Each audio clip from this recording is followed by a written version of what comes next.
Apakah perbezaan antara akaun Forex Standard, Mini dan Mikro? Perbezaan utama antara akaun Forex Standard, Mini, dan Mikro terletak pada saiz lot yang didagangkan, keperluan modal, dan risiko yang terlibat. Berikut adalah perinciannya. 1. Akaun Standard. Saiz lot. 1 lot standard bersamaan dengan 100,000 unit mata wang asas. Nilai PIP. Setiap pergerakan PIP bernilai kira-kira $10, bergantung pada pasangan mata wang yang didagangkan. Keperluan modal.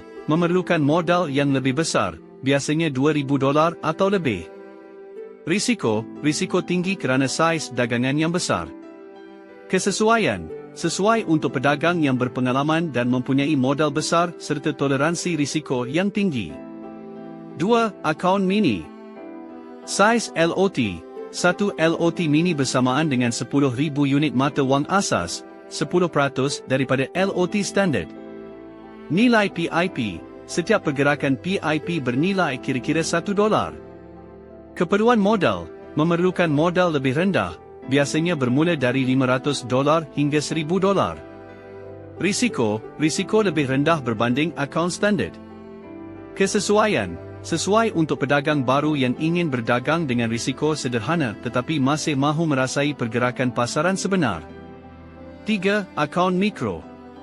Saiz lot. 1 lot Mikro bersamaan dengan 1,000 unit mata wang asas, 1% daripada lot standard. Nilai PIP. Setiap pergerakan PIP bernilai kira-kira 10 sen. Keperluan modal. Memerlukan modal yang sangat rendah, biasanya serendah $50 hingga $100. Risiko paling rendah kerana saiz dagangan yang kecil.